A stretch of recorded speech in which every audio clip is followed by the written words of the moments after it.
all over the place, from the land down under, in Montenegro, in the UK, the US, around the African continent, from Zimbabwe to Zambia to South Africa to Tanzania, Uganda, here in Kenya, looking into the West, where our proverb is from this morning. All around the world, this is the Situation Room, and we're having these conversations because it affects us in the little world in which you operate in and in the world where the rest of the world actually does. Karibuni sana, and thank you for being with us this morning. We're going to get into it today, and as we touch in on this conversation this hour, our guest is already here in the studio. Wamoya amesema nikusalimie Dennis. Okay, so now me, I am an obedient child. As instructed, I follow instructions. My mother would be proud. So thank you everybody for being here this morning. I'm getting into our conversation this hour, and Professor Alfred Omenya is here. He's a public governance expert. But before we get into that, you've been powering us up this week. Yes. And I've been powering you because as much as we come to this show every morning, we talk about systems that should work. I'm here to tell you there is a system in your car that is high in tech, you know. So you need a TPMS sensor. TPMS looks at the pressure in your vehicle. If you have a flat tire, you know, ask me about it today. That's the you know, okay. I would have known, you know what I mean? So here you have your AC, you have your start-stop technology, you have your sunroof system as well. Everything needs to be powered, and you need to have the right battery for that system in your vehicle to work smoothly, and one would say, you get what I mean? So here we to tell you that Chloride Exide has engineered the perfect solution with a premium Exide battery range, including the Exide Matrix. So Exide Matrix is that battery where when you're using it, you are sure that every other system in your vehicle will work. You know, there's that thing that you usually pull under your seat. Nowadays, it is automatic. It's just a button you press in under you, mbele, chini, and you adjust. You know, lumbar support is there. You have massage seats, heat and cooling seats as well. The steering is heated so that as Evelyn comes in the morning, everything has been catered for because you have a battery that is working. So you need to ask for the brand that works for you. Any Chloride Exide shop out there will be able to give you the battery that you do need, because that car must work. As an ambassador of fine things in life, of course, Chloride Exide does what?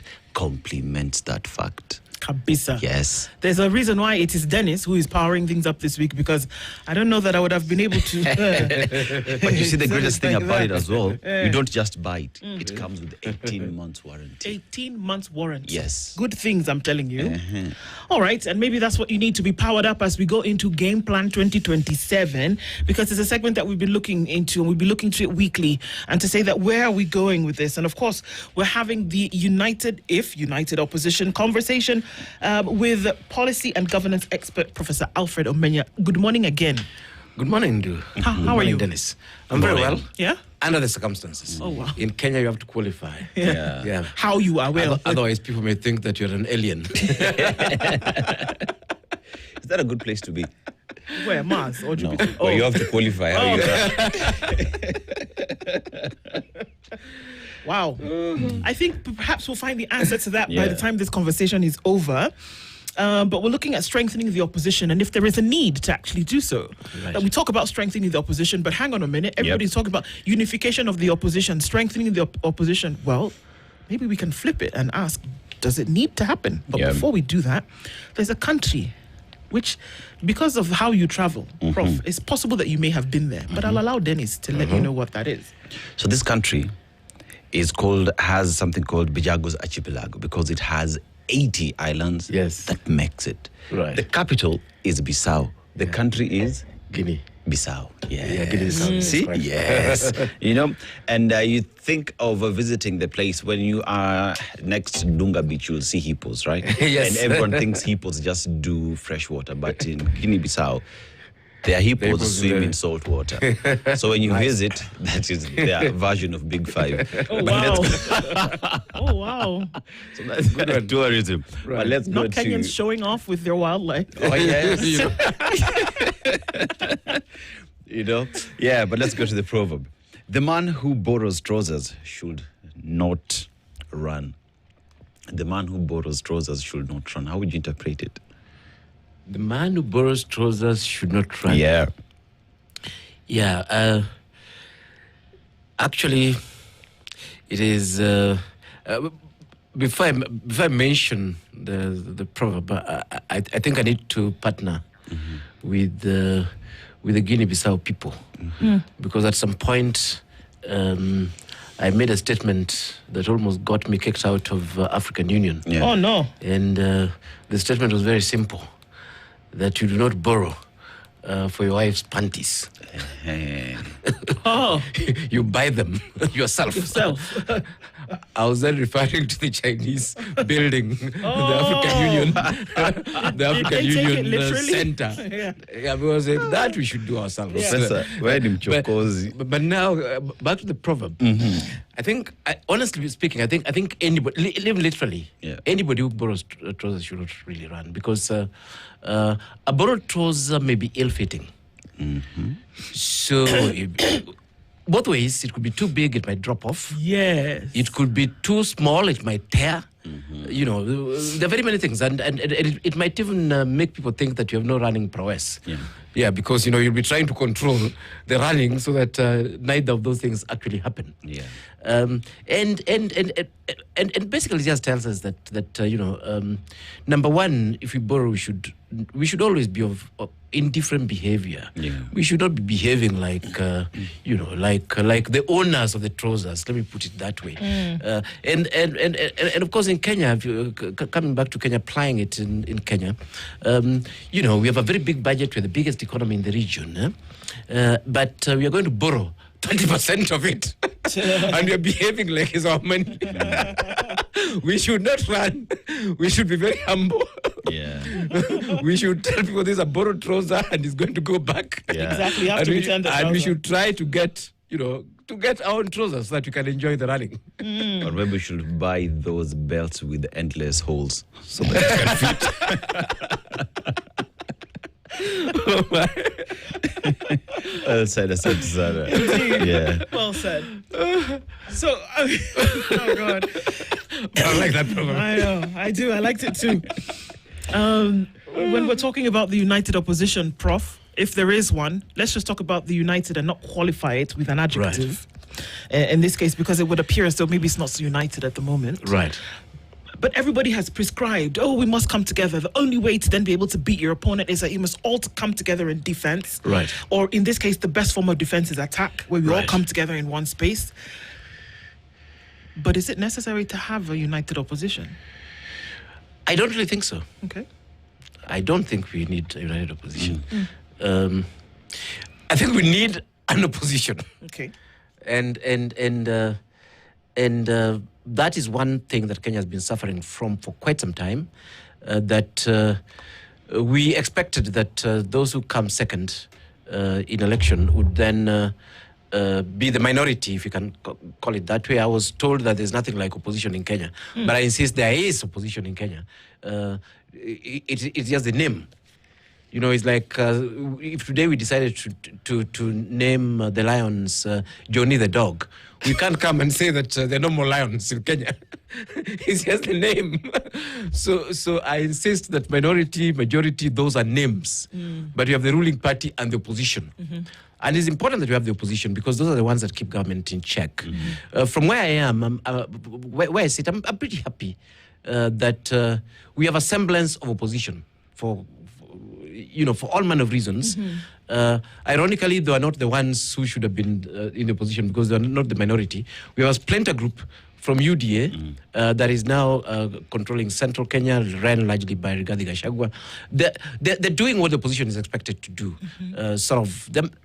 Almost doing what the opposition is expected to do, highlighting some of these government's misbehaviors as exactly work and keeping the government on its toes. We also have the splinter group from ODM. I don't know who split from whom, but we have the Linda Mwananchi group. They're also providing some sort of opposition. Of course, we have Kalonzo Musyoka and the Wiper. Yeah, so from where I sit, and in fact, I think the media is also starting to come back and play their role, the rightful role, in terms of highlighting some of these misdeeds of government. So from where I sit, I think that's a good thing, that whether government takes action or not, all these bad behavior of government, poor governance, sabotaging the rule of law, corruption, and so on, is being highlighted every day. In fact, I don't think there's any day that I'm just looking at the newspapers. That is a Danny deal. I don't think there's any day that we don't see the misdeeds of government being highlighted, and that's important for us, for the governance of our nation. Of course. I think the need for the united opposition, as I was saying, is a yes or no, really. Yeah, because this is happening in a haphazard and in a way that is not very coordinated and organized. And I'm not talking about Ruto must go. That one, it doesn't really matter as long as different people are shouting. You can always think that is some sort of a free jazz. If not, it's not opera. Yeah. Yeah, but you can call it African jazz. Something. Everybody plays the things. Somebody hits the drums, other one is hitting sufurias and so on, and some music comes out. Anyway, I think we still need, as a country, to have coordinated opposition. A good example is the finance bill that is now being discussed in Parliament. What you see, you don't really hear a coordinated voice providing alternative to what is being provided. I know the Wiper team with Kalonzo did actually do some document, but on the other hand, I think such a document would have benefited a lot more if there was rigor from all these different people who are, spotlighting government. It would have had a lot more depth. In fact, I think for me, when I looked at it, the issue was not even the document. The issue was more the structure and the issues. Just coming and shifting figures that government has proposed is really not how to provide an alternative to government. Alternative must be alternative from first principles. Yeah. And that requires a lot of work. It requires a lot of coordination. It requires resources and so on. So yes, we do really need to have a united opposition, but not just to get through to home. We need to have it as a fundamental pillar of governance in our country. Of course, even taking that a little bit further, and that really is to the opposition. Whether united or not. There is actually a united opposition. But it's not the one I'm calling in terms of the opposition unity. But by having a united opposition, I mean almost all the parties in the opposition, getting together. Yeah, but what I'd actually wanted to say there was key free education kids, the Gen Zs. In fact, those are the Gen Zs. Most of them hold university degrees. Many are jobless. They're a very sophisticated group of voters. Of course, you have the middle class and so on, regardless of what people think about them. Yes, I think there's really a need to go slightly beyond Ruto must go and start not just telling us why Ruto must go. I think many Kenyans have their own reasons for wanting Ruto to go or to stay. But I've never really met people wanting to say. But slide that in there. Okay.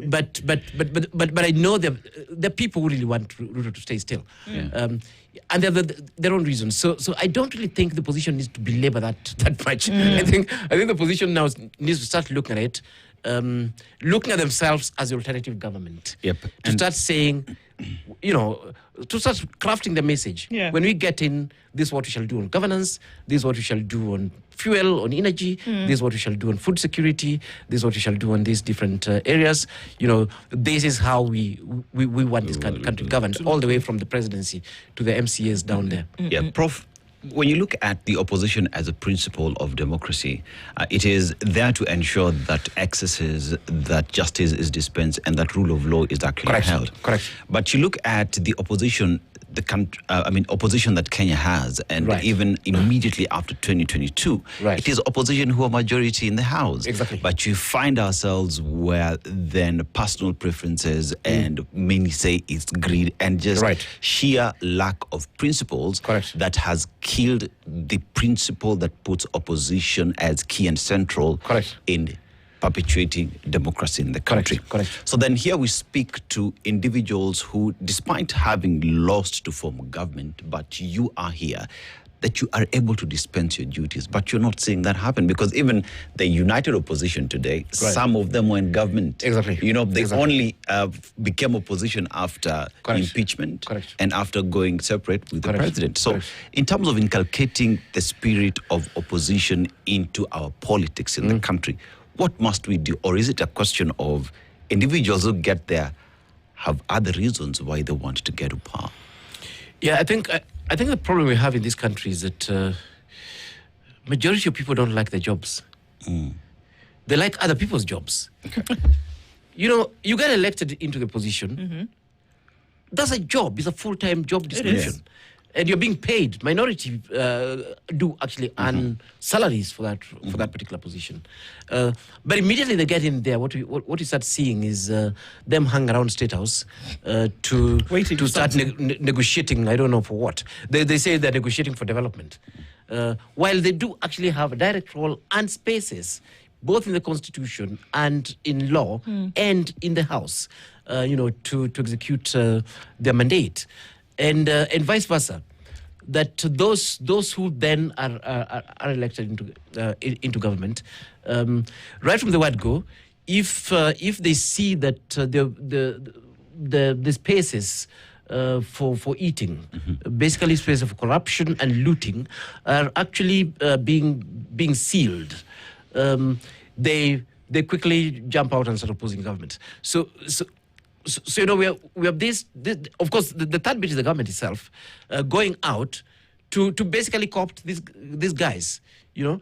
So what we don't look at is the total destruction of institutions that happens within that particular scenario. So even as you're talking now, you cannot tell. You can't tell, is this guy in the opposition or is he in government? Yeah. In fact, it is sad. The only people I'm sure about that are in government are Kalenjins. It is sad, but that's just what it is. What does that mean, Prof? It is even sad that that's coming from me. Yeah. This is an issue that we know that there's one ethnic group that still seem to be together with the president. The rest we are not sure. We are not sure whether these guys are in or they're out. And are you saying that they're together because, Prof? Yeah, because we have to qualify that. Because are you saying that they're together with him because of where they're from? I see guys in the so-called united opposition rallies that are actually in government. That they're in UDA. That's the ruling party. You know, especially the whole of central Kenya here. What does that mean? And vice versa. Okay, sorry. I see guys. When you say that you see guys who are in the united opposition, who are in UDA, what does that mean? That party affiliation, party membership? Party affiliation, party membership, they're elected on UDA. They're actually UDA members of parliament. They could be making a move here. We heard, Erongo Kangata the other day said very clearly that I'm going to run again, but I'm not going to do on a UDA ticket. And he's moved over to the other side. Yes, well, paperwork maybe has not been done, but they've moved. But that is exactly my point. That people move, and they move almost immediately, and while we actually still expect them to be in government because they are party one, and vice versa. We have people now, of course, in government formally. Of course, we don't even need to intellectualize it. We have the ODM guys who joined government. ODM was never part of government. In fact, there were the Azimio that actually were meant to have been minority, and they were there. And we talk about this government national unity. I don't even know where things like those come from. We don't have such creatures in our constitution. Yeah. So in a way, everybody is assaulting good principles of good governance, starting with the president himself by having all these opposition people in government. He won, and he was to form government with these people. You know, if he's defeated, he should resign, and we actually get into elections. Yeah, but you have this mongoloid. In fact, the same President himself referred to this in Uhuru's time as mongoloid government. You cannot tell exactly what it is. The head is different from the tail, and so these things actually affect good governance in the sense that the different entities and parts of government, number one, don't even have distinct identity, and then people cannot undertake their role. The truth of the matter, Ndu, as you're saying, you can imagine I'm in government, and our president really started that bad behavior when he was in Jubilee and he was campaigning. We spent 5 years bashing Jubilee and campaigning on UD and so on. We can't continue like this. In fact, I think if members of parliament are serious about governance in this country, and you know, we should actually have a situation where if you disagree with the principles of your party and start, and by the way, that law is even there, incidentally, and start supporting principles of other parties, then you should actually immediately lose your position in this party, you know? But of course, it is that thing where it doesn't really matter. People are not bothered about their work. People are not bothered about their responsibilities. People are not bothered about the mandates that they actually have. What is important, what is very, very important is development. Does it confuse Kenyans that if you do have an opposition, I mean, we heard the likes of Martha Karua saying that she will not be a running mate to anybody. Right. And she's made that very clear that she wants to be the president. For all intents and purposes, from all indicators, Rigathi Gachagua seems like he wants to be president. Kalonzo Musyoka just wrote a book, released his book, and he's also said he wants to be president. Right. Matiang'i wants to be president. Everybody, it's like the latest, thing in town. Everybody wants to be president, but then there's a united opposition, and everybody wants to come together to remove the incumbent. I mean, I am confused. I'm not quite sure. How is that supposed to look to Kenyans who are being told every day, we're inundating Kenyans with this message: you must to take control, you must vote, the change is, power is, all these inspirational messages, the power is with you to make the change you can. But then in the buffet, you have 7 different kinds of rice. Which one are you taking? You see, I think one of the biggest problems, and you're starting to allude to it, many Kenyans don't ask that, okay, fine, why should this person actually be president?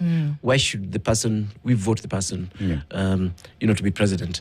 As it is, the presidency is used in Kenya as a negotiating tool. The only person who hasn't used it to negotiate, maybe yes, is Wajakoya. But Wajakoya wants to be president. Yes. In fact, I wanted to mention him. So that, he's Jimmy included. Wanjigi wants to be president as well. Yes. Boniface Mwangi wants to be president. Yeah. So you see, I mean, I think it's okay. It's okay for people to aspire for that particular position. But I think for me, what is more important is, why do you really want to be president? And if you look at all these guys, all of them actually, if you listen to them carefully, they want to be president because Ruto must go. Okay. They really do not want to be president because they want to do something for the country. Exactly, because it's not a positive agenda. It is a negation. It's a negative agenda. It's because this person is bad, then you should elect me. Oh, right. Yeah. So it's like the people who vote for, I don't necessarily want Ndu to be president. Exactly. I just don't want Alfred to. Exactly. And you see, honestly, that is my frustration with the so-called united opposition. All of them, by the way. You see, even if you listen to Kalonzo hardly sells his credentials, despite the fact that he has been deputy president in the country and maybe one of the longest serving politicians and so on, which I think worked for him, despite the fact that he's been close to how government is being run and so on. You don't really hear him, explaining what he would do differently when he's president. Yeah. If you listen to Gachagua, same story. If you listen to Babu Owino, same story. If you listen to Matiang'i, same story. So it's okay. The other day I was telling guys that when South Africa were playing Colombia, Mexico. Yeah. When South Africa was playing Mexico, I was telling people, and having spent a lot of time in South Africa, I was telling guys, there's enough hate inside South Africa to serve them. Please, let's not hate them. Let's love Mexico instead. I get what you mean. Love is an alternative. Yes. let's have positive vibes. That's what I'm telling Kenyans. Let's love our presidential candidates. There's enough hate in this country for Ruto. We don't need to add more, and there's no value we're going to get out of that. So my point is that these guys in the position who actually want to take this country forward. My simple message, and it doesn't matter whether it's my friend Boniface Mwangi or whoever, any position you go for on earth, any position, you decide to get married, that's a position. You decide to get a job, that's a position. You decide to plow your shamba, any position you take in this world comes with responsibilities. Yes. And you need to tell us, if you're going to till a garden, you need to tell us how you're going to till it differently so that we can give it to you. Some of the people are telling you how they're going to till it. As late as yesterday, Jimmy Wanjigi came out very clearly. One thing that you got to give the man credit, because over time he has been very clear about what the agenda is. That odious debt is an issue. Yes. Debt, Kenya is stifling debt, and Kenya is choking under the debt. So what did he say that he would do very clearly? Yes. That this is the thing. Kenya is paying too much money in debt that it doesn't actually owe. That we need to stop paying that debt, take that money, put it into the economy and grow it. He came out yesterday and said he would abolish VAT. He would remove VAT. So he's been clear about what his agenda is. Let me tell you. Rigathi Gachagua gave an alternate budget the other day. Let me tell you. But the two issues, and we have to give credit where it's due anyway. Yeah. Of all these guys, incidentally, the one whom we think, to give Jimmy credit, the one whom we think we have an idea what they'll do if they got into power is Jimmy. Yeah. And to some degree, of course, it's not running is Okiya Mtata. Because we know clearly what these guys are against. Jimmy, of course, largely odious debt issues and so on. He's been very, very strong on that. Okiya Mtata, of course, odious debt itself, but not as far as he hasn't pushed it as much as Jimmy has, but he has pushed it to a very good extent. And of course, corruption. Those are pretty clear. My issue with our friend Rigathi and Kalonzo with their alternative budget. I think I already mentioned that that's not what I expect from the opposition. Okay. That I expect arguments like those that are coming from Jimmy, to be reflected in the budget. They're transformational, if you can look at them that way. It is not business as usual. It's not saying this is what government is doing, but we are, we shall tweak this, we shall tweak this, we shall remove this, we shall spend more in this and that. Because basically that's just a government budget. And that's what all these economists in government do. By the way, that's all they do. They look at what government spent on last year, they look at what might bring in problems, they shift figures here and there, and so on. They put VAT here, they remove, they put this here, and so on and so forth, until the point where they think that, the Wananchi will not have an idea what they're up to, and then the thing passes. So basically what I'm talking about, this is not to say that the position do not have ideas. No. But this hasn't got, and Jimmy is an excellent example. This hasn't gotten to political messaging, if I can put it that way. We want to see a lot more of this and this type of discourses becoming part and parcel of the opposition's, normal messaging. And it doesn't matter to be who runs. I think the Constitution allows that, and we have systems that will clean up whether we end up with 10 guys running or not. That's neither here nor there. But for me, the issue is still that people who run should not just waste our time, honestly. People who run should seriously think about these things, and they should think quite seriously about the possibility that if the gods decide to give them that particular position, they'll have a job to do. We don't want this situation where you become president and then you spend your time celebrating, and in no time the country is headed south. And we see that in all these different positions where guys run around and then, for some reason they win the positions. And then what follows after that is just terrible confusion. And not just at the level of the presidency, that is even at the level of governors, actually. And you can see, I'll not mention names, but let me mention, because this is positive. If you listen to people like Irungu, Kangata, if you listen to characters like those, you listen to guys like Anyang' Nyong'o and so on, these guys were ready to govern. They were not just campaigning. They knew that there's a possibility of winning, and that would come with very, very clear responsibilities and so on. The other one is out, and I'm very whatever. They keep your one. Is out now. in fact, it's in The government. current chairman of the KRA. Exactly, the current chairman of Kerry. Yeah. We still have breath of fresh air. Those are guys who, if you listen to, they do have ideas. They're saying, fine, I mean, if you get me back to my position, yes, I'm looking at a county as a unit of economic development and empowerment. I'm looking at industries growing. I'm looking at these bonds for fundraising and stuff like that. Yeah. So this is not being too hard on the position. What you're saying, and remember, the opposition don't just speak in rallies. Yep. They also come and speak in these forums like this. They also write in the newspapers. They also do many things and so on. So yes, they can argue that in the rallies, we'll only sing Ruto must go. But surely when you're meeting Omenya, I don't need you to sing for me Ruto must go. I get it, yeah. Really, I'm past that stage. Yeah. I need to hear a little bit more. And to me, this is a challenge to the opposition, that they should be preparing themselves psychologically to rule in whatever format. And what that means is that then they must be taking very, very clear positions on fundamental things that ail this country. Like we mentioned, debt is part of it, whether odious or normal. I mean, Prof, when you look at opposition, as you speak at the moment, there is what Kenyans perceive to be opposition that we see, where it is rallies every other day. Right. Ruto must go. We will change this once we get in. Right.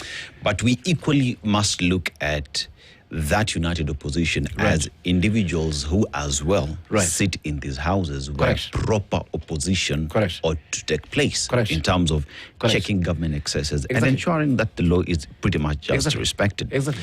But what many, or rather what we are seeing is, we have Ruto must go rallies, fine, but we are not seeing, say, a bad law being opposed with so much vehement in the House where change would occur. Right. Because you have to give credit. One and Ndindi Nyoro, you hear him speak, but you equally see him push that on the floor of the House. Yes. If the opposition, as is at the moment with members of Parliament or Senate who are there and bringing this message back to the House, would you reckon that Kenyans would see their mettle, what they're made of, and the agenda that they are pushing, and if at all it resonates to Kenya? Where absence of that, then all you're seeing is just rallies and chants. Dennis, I need like 1 billion Kenya shillings urgently, because I have a job to do. I think we need to we need to flush out fake opposition people, and because you see what you've said is spot on. We have also in the opposition, we have a lot of fakes. We have a lot of fake opposition people, and they sit in the House, they sit in Senate, they are governors in this country. They're part of the rot, and then they appear in rallies, shouting like there's no whatever. Because we need some consistency. That is how we'll know the frauds, and that's what I'm telling Kenyans. All these guys who are shouting to you, there, Ruto must go. Audit them. And by the way, I'm not just talking about. We also have the positives, by the way. That's why the audit is important. There are guys who are associated with government who are doing a relatively good job. I'll single out somebody like Dr. Nyikal. If you check his track record and his positions and so on, he's an MP who's very friendly to government. As you mentioned, if you do this audit, people like Ndindi Nyoro will actually pass. Regardless, they would pass, regardless of whether they used to be in government before.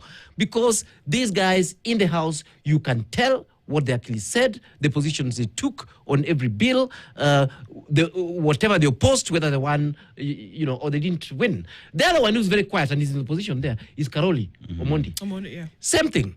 You can check what Karoli said on every single bill that was in Parliament. And that's what I'm talking about, flashing out these fakes. Because these fakes are going to win elections as the opposition. And we'll end up with the same problem we have. Because these same fakes are the ones that are actually, the money that is being looted in this country is being used to fund them. And they're part of the looting, actually. These guys sit in Senate and the oversight counties. And you cannot tell anything that they've ever said about those same counties, the oversight, and they tell you Ruto must go.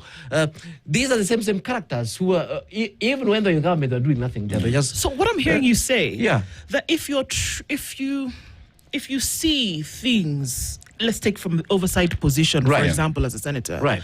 And that you see things going, because my mind goes back to the Senate committee that was made up of Onyonka and Yes. Halwale Yeah. and Muma. Yes. And the chair, I think it was Abdirazik, I'm not sure. Yes. But they went to Kakamega Yes. to look at this monstrosity that is soon to be, God willing, knock on wood, Right. a level 6 hospital in Kakamega. And Halwale was almost crying. Because whatever was happening, the money that they saw Right. passing through Correct. was crazy, that this hospital had not been completed. Correct. I mean, we were all audience to that. Right. So what I hear you saying, and stop me if I'm wrong. And Onyonka is another one. Yeah. What I Yeah. hear you saying Those are guys who is that were doing the work if outside you, there, right? the work is being Yeah. done, right? But if it's beyond that, that you should be able to flag it out and die on that cross and Exactly. say, This is wrong. until this is fixed, Correct.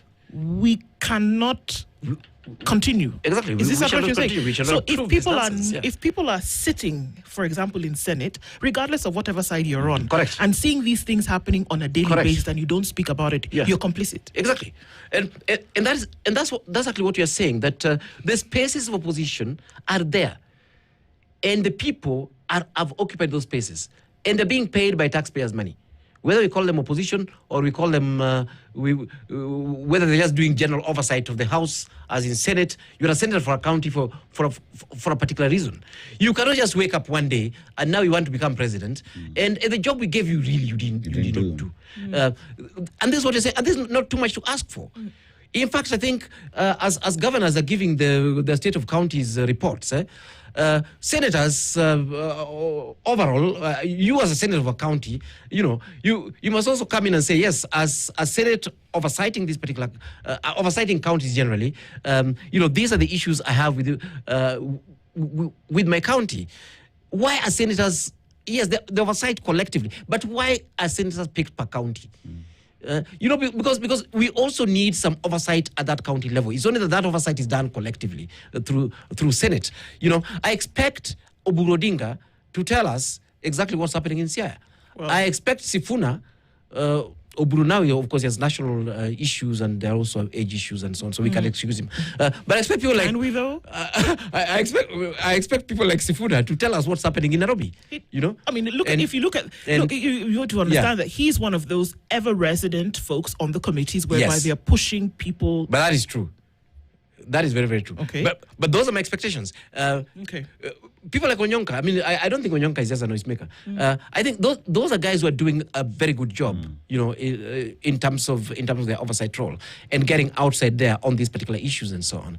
Yeah, because you see, if you don't do that and things are going wrong, for me outside here, and every voter, we come to that particular situation where we're saying these people are just the same, by the way. Yeah, and that is a sort of vibe that Kenyans have outside here.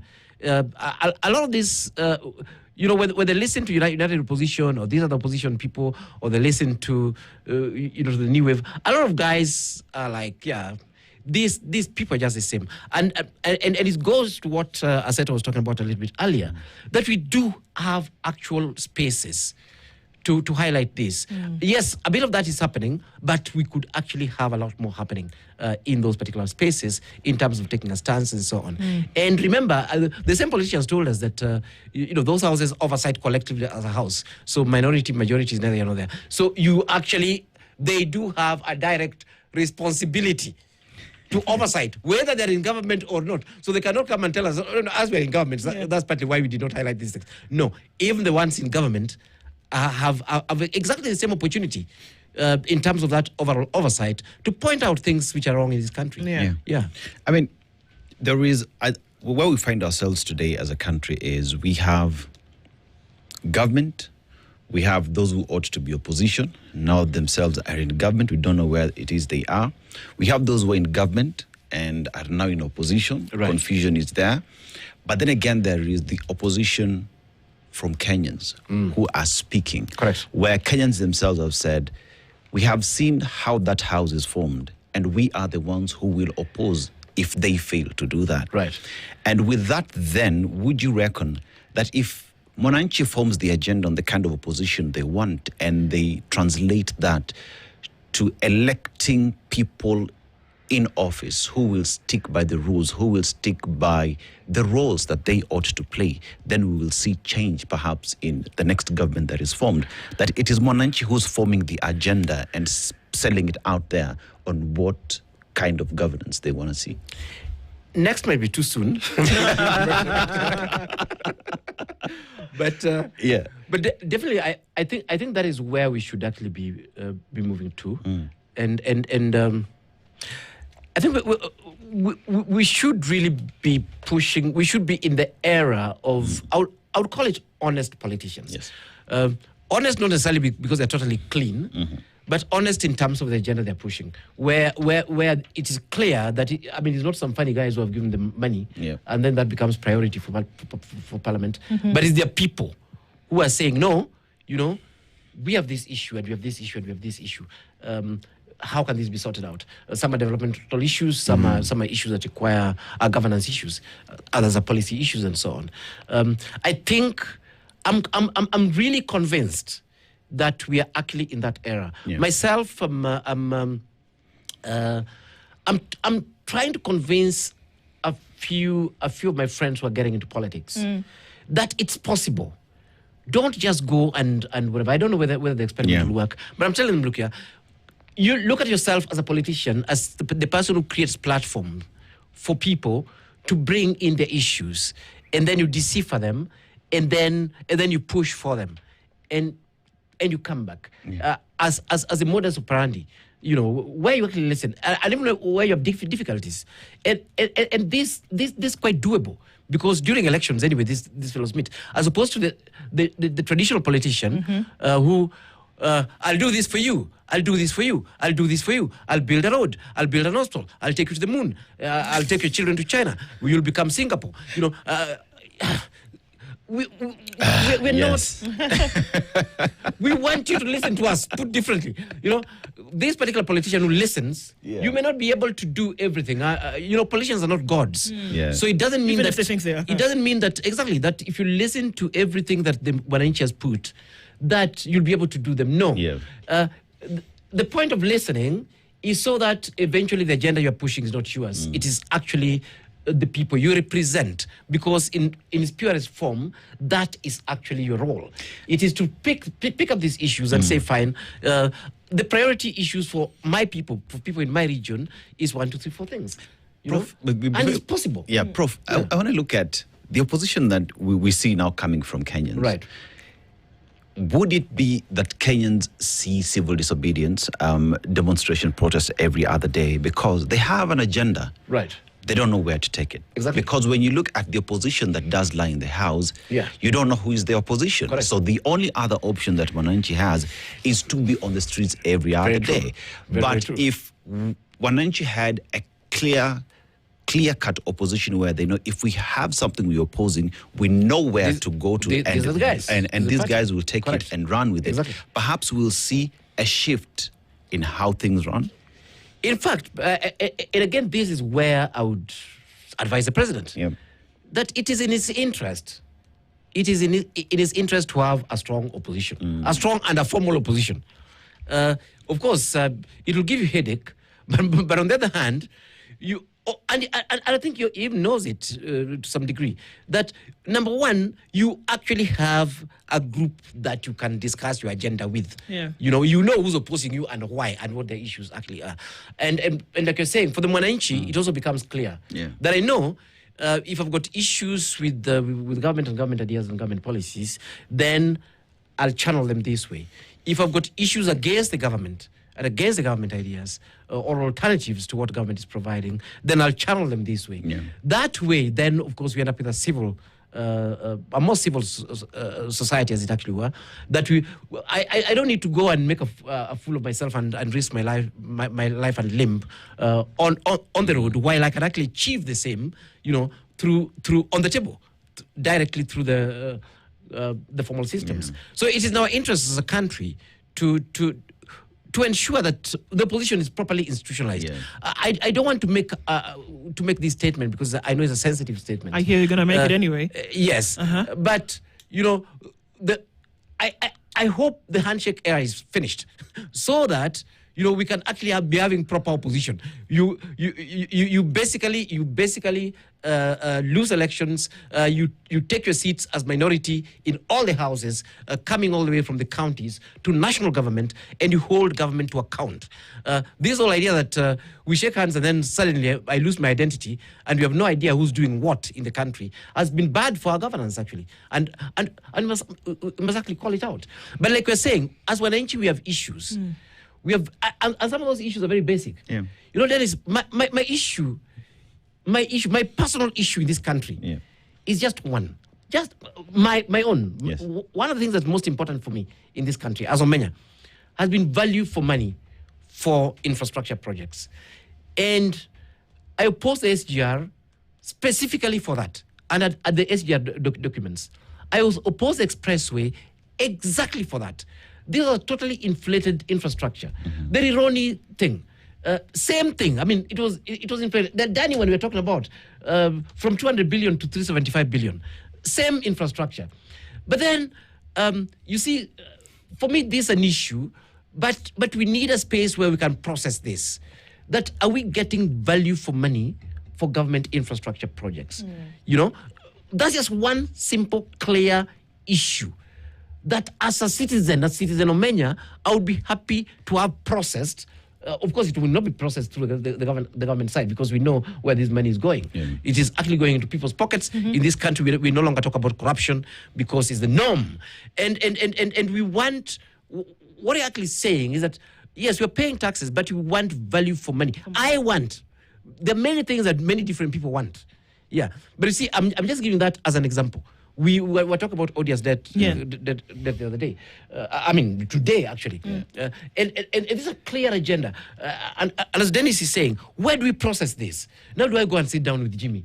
But I'm sitting down with him as well. I'll feel like I'm just disturbing this guy, because I didn't vote him. He's not occupying any particular position. Of course, he has his party. Yeah, but it will even be better if we could process these things through the formal opposition and through the formal minorities in all these houses, be they environmental issues, be they at local level, be they development control issues, be they issues of, like we're saying just now a short while ago, be they issues of national budgets and where those things are going and so on. Taking all those things into consideration. Right. Prof, do you think that with the status quo, I mean, you've mentioned corruption, you've talked about infrastructure that's been bungled, is there need for change in Kenya's governance at the moment? From your point of view, things going off the mark in terms of development, in terms of governance, in terms of leadership? Because if the opposition is not together, it seems as though you're asking for an opposition that is aware of what they're doing together, so that in the event they take over leadership, right? Correct. But does that mean that from your point of view that leadership and governance in the country has tanked? Totally. It totally is in shambles. I mean, if at the power and the magic, I would actually explode the current governance systems and just break it into smithereens and let it disappear outside there.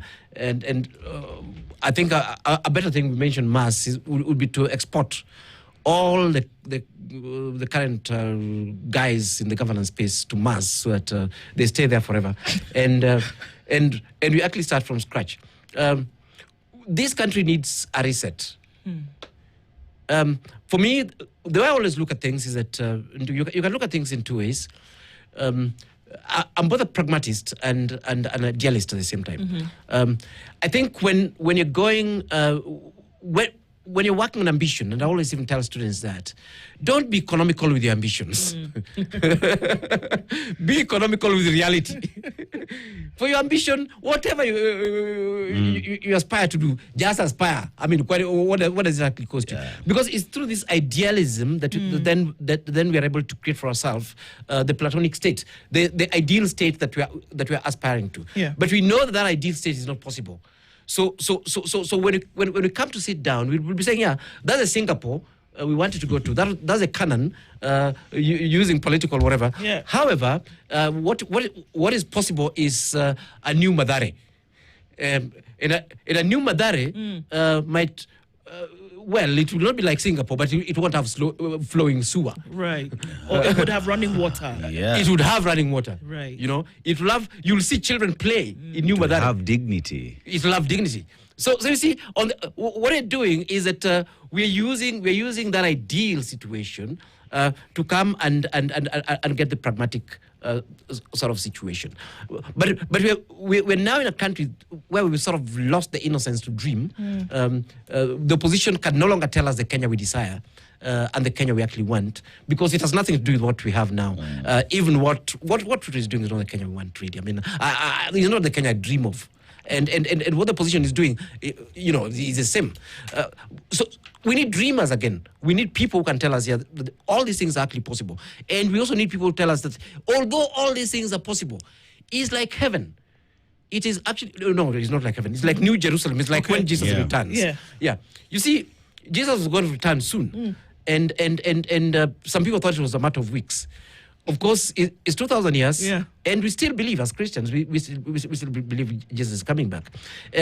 So we still need that. If you immediately remove that, you remove the idea of heaven, you remove the idea of Jesus turning, then all those guys who are eating chai and mandazi in the evenings and bring up children with these ethics, they'll give up. And we don't want people to give up. We don't want people to give up. So we must still keep the big vision of a new Kenya, not Jerusalem. A new Mathare. We'll start with Mathare. With a new Mathare, we must still keep that, and then at the same time say, fine, guys, you know, we will not get to Mathare, to the new Mathare next week. It is something, you know.